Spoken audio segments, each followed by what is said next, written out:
this is what we're doing as a coach.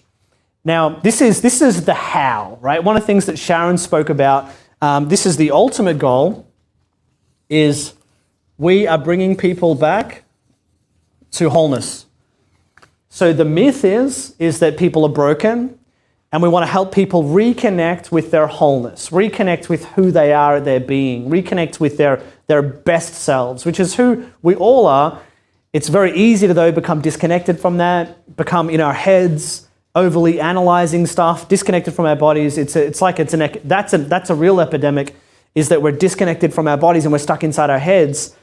And so to learn how to reconnect to who we really are at our core, that's the mission for all of us, really. We're all on that journey. And coaching is a vehicle for how to help people do that and how to help ourselves do that. One of the things that I'll share here as well, we spoke about this yesterday, but our ethos here at the Coaching Institute, or our idea of how we do this, is that you are your first client. And I trust that you love that. If you love it, let me know that you love it in the comments. I think it's really important that we think about coaching that way. To me, it's about doing the right thing. It's about being an example. You work on something for a week and then you teach someone else, right? You apply something to yourself and then you teach someone else. And you just keep on doing that over and over and over again. So you don't teach something to someone that you don't have an understanding of. You just apply it to yourself first. So all of this, if it's useful, apply it to you now. That's how I started. Eileen says, I think I'm holding myself back from doing and learning the things that are good for me. I'm here and I want to make a different choice this time. Good on you, Eileen. So you can do that now. You just make a decision, commit to something like this. Lola, I love the fact that you're so generously sharing your coaching. Thank you, Lola. Models in the course. Chris, you're excited. Kate, ready to go, pen in hand. And Carrie, makes lots of sense. Awesome, lots of loving it. All right, let's do this. So, step one, and this is, you can reflect on the coaching session that you saw Sharon and Juliet to really unpack this, is step one is this, is our goal as a coach is to create what's called emotional safety. This is step number one.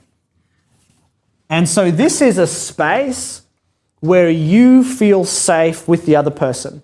Tell me if you've ever felt like that before. Now, if you haven't, you've probably definitely felt the opposite. So let's start with the opposite.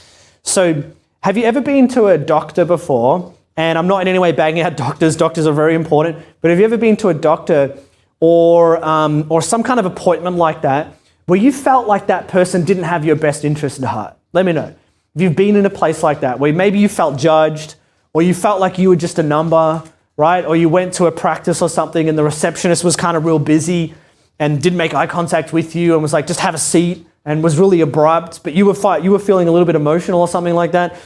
And you've got the feeling like you weren't important, right? Let me know if you've ever felt like that. Now, emotional safety is the exact opposite. So it's a good benchmark. That's exactly the opposite of the way we want our clients to feel. We want to create a space where the client can do this. Oh, okay. I can rest. I don't have to be on guard anymore, right? A lot of people can never create any healing or never create any change because they don't let their guard down. A lot of people are so used to being on alert. Their guard is up. They're ready to be defended. They're ready to protect themselves. They're ready to attack another person. They're in this heightened state of awareness. And so what we train our coaches how to do is, and this is an overview of it, of course, we've got as much time, we're already over time, we'll keep on going. We train our coaches, how do you help someone feel safe? Just slow down, relax, and realize that they are safe with you, even if you haven't met them before, even if it's online through video, this can be done. And we do this every single day. We train our coaches on how to do this. And I want to break this down in even more specificity in a moment. Marion, you said you're taking lots of notes. Awesome. Guest says, I love that because you can't give what you don't have. Awesome. Nicole said, so have I got this right? We're not broken, just disconnected from self. And our goal as a coach is to guide people back to themselves. That's 100% what it is. So no one's broken. So everyone's whole. You're whole, I'm whole. The question is how much of this are we actually aware of? Or another question is, how much of this wholeness or this greatness, or another way, my favorite word is this, is aliveness. It's a feeling of aliveness. It's like, you can ask yourself that, how alive do you feel, right? Or do you feel kind of numb? Do you feel kind of tired? Do you feel kind of disconnected? versus how alive do you feel? When we're kids, we're naturally alive. We're alive all the time. You never look at a 5-year-old and say, hey, can you be a little bit more alive? Can you be a little bit more pumped up? If anything, it's like, oh my God, go for a run. You got so much energy. But as adults, it's really common to be disconnected from that. When we are connected with our wholeness, we're also connected with our aliveness, and we're connected with more energy. Jane said, so a lot of people saying they can relate. Jane said, yes, it's so important ensuring someone feels safe. Teresa, you love it. D, we are such a match. Love TCI. Work on yourself first. Get to know it. Feel it. Stretch so you can serve. Michelle, I love that. We only need to be 1 week ahead of our clients. Very much so, Michelle. Very much so. So this is the next thing. How do we do it? So these are the sub-points. We want to create a space of safe exploration.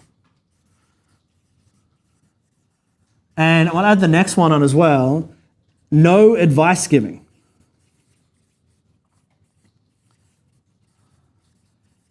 Now, safe exploration is this. Another way to say it would be no judgment. So it's very easy to be overly judgmental of people. When we're in the coaching environment and when we're coaching our clients, we want to let go of judgment. There is no judgment. So I'll give you an example. Maybe you are a devout Christian, right? And your client's an atheist. No judgment. Full love for that client. And it could be the complete reverse role. No judgment. No need to change them, or, like a lot of the problems in the world are because someone's got a better idea and they're trying to change someone to have their better idea. In coaching, we don't do that. In coaching, if it serves you, it serves you. I'm not here to change you. I'm here to help you explore you more. I don't have an agenda for you. It's one of my favorite things to say to a client is, I don't have an agenda for you. My agenda is your agenda. My agenda is to explore what you want to explore. I don't have any hidden kind of, let's change you and make you become something. Now that alone is amazingly refreshing for most people because they're not used to it. They're used to being with people who tell them what to do all the time. Tell me if you resonate with that. Tell me if you connect with this. The next part is this, no advice giving. Now, this is a big one. A lot of people actually get into coaching because they're good at giving advice. And I get that. And if you're one of those people, it's totally okay. One of the things that got me into coaching was I started to read books. I read this book by Eckhart Tolle called The Power of Now. Great book, you might have read it. And it's all about being in the moment, and Master Eckhart Tolle's amazing. And I read that book, and then I just thought, you know what, I'm going to tell it. Someone had a problem, I said, well, you just got to be in the moment, right? I'm going to teach you how to be in the moment. Someone had another problem, it's like, hey, well, let me tell you how to be in the moment. And it works for some people, but some people kind of told me to go away and didn't really like being told what to do. And then I learned about coaching, which is the opposite of giving advice. This is the thing. I've got a bit more to write here, but I'm just going to put it down here. Coaching is about asking quality questions. Because this is the thing. When we ask great questions, we allow our client to come up with the answer that's already within them. When we tell someone what to do, we're just giving them more direction, and they're just competing. They've already got direction from other people in their life. When we ask them questions, we're helping the client dip into their wholeness, dip into their aliveness, and pull out the inner resource that they already have within them, and then own their change and own their own idea. And that's the power of coaching. So I'm going to read some of your comments in a moment. What I'd love you to do is I'd love you to play with me right now. And I want to invite you to do this. So if you're at home, I want you to stand up. This is super important. So if you're at home, stand up. And all the guys, you have to stand up as well. Crew, stand up. Do it right now. So you have to stand up. And I want you to imagine that you're about to take one step with me right now. So you've got to take a step. Thank you so much for playing with me, team. And behind you is the world of advice giving. And in front of you is the world of master coaching. Right? So we're going to step into being master coaches. And coaching is all about asking questions. Now, one of the things that we have to give up is we have to give up giving advice. There's no more advice after we do this together. Okay, you have to do this with me. You have to play. So stand up, and you're going to take one step forward. Make sure there's something you can take a step forward into. You might have your computer right in front of you. So you're going to take a step forward. So do it with me now. Take a step forward. So we're stepping into the world of coaching, and we're going to look behind and we'll wave goodbye to the world of advice. Goodbye, advice. See you later. I hope you did, and I hope you had some fun with me. We need to let go of giving advice to people because it's just not coaching. Suggesting ideas, this is what I think you should do, this is what I did. That's not coaching. That's not coaching at all. This is what coaching is. And I'm going to come to your comments in a moment. Keep the comments coming and share with me if you did it. If you did it, jump on and just say you did it. Coaching is very much, and this is the way we do it, is evidence-based frames or models.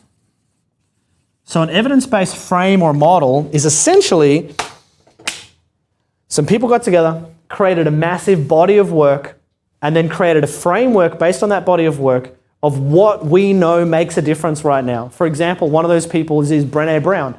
So Brené Brown's done some amazing work studying shame and how we can be more vulnerable and be more compassionate. She's absolutely phenomenal. Another one is Dr. Sue Johnson, who's done work around attachment theory. Dr. John Gottman's done some amazing work. There's just so many people. We're doing our own research right now as a school, and we're the only coaching school in Australasia, and we're leading the way with doing coaching research on the effectiveness of coaching within our student body. So essentially what we do is, because if you think about it, what's advice? Advice is usually based on experience that one person had but doesn't match other people, that worked for one person but might not work for another. And what we look at as a coach is evidence-based or research-based frames or models, studies of how we can help people. For example, there's a science of love now. That love's not this ambiguous thing anymore. There's a science of love. There are step-by-step steps to be able to build more love and more receptiveness in relationships. I was talking about a client with it today. And then we have coaching questions, and we ask questions based on those frameworks. And most importantly, we create as a coach the emotional safety, so we help our client feel open enough to want to explore this. Let me know in the comments what you're loving about this. I'd love to read out some of your comments. So a lot of people are saying that they did it. They stood up and they let go of the world of advice. Outstanding.